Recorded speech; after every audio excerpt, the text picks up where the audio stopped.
అరే ఈ ఇల్లు చూడండి, ఈ ఇల్లు ఎవరైనా కట్టేస్తారు. ఏముంది, 4 గోడలు, పైన పెంకులు. ఎట్లాంటి పని వచ్చిన మేస్త్రి అయినా, పని రాని మేస్త్రి అయినా, నువ్వైనా నేనైనా ఈ ఇల్లు కట్టేదానికి అరువు చెప్తాం. అదే ఈ ఇల్లు కట్టాలంటే ఒక ప్లానింగ్, కొన్ని ఇయర్స్ ఆఫ్ హార్డ్ వర్క్, ఒక టీము, ఇదంతా ఉంటేనే ఈ ఇల్లు ఎగ్జిక్యూట్ అవుతుంది. మన లైఫ్ కూడా అంతే.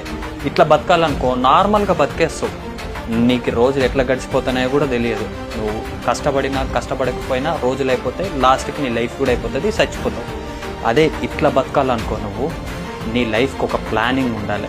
నువ్వు అందరికంటే బాగా బతకాలా, అందరికంటే గొప్పగా బతకాలంటే నువ్వు అందరికంటే గొప్పగా కష్టపడాలి. అప్పుడే నువ్వు ఇట్లా బతకగలుగుతావు. ఇప్పుడు నీ లైఫ్లో నువ్వు ఇట్లా బతుకుతావా నువ్వే డిసైడ్ చేసుకో. Because your life is your responsibility. అంతా అయిపోయిన తర్వాత రిగ్రెట్ ఫీల్ అయితే అప్పుడు ఏంది రాదు. So choice is in your hands, decide yourself. ఇట్లానా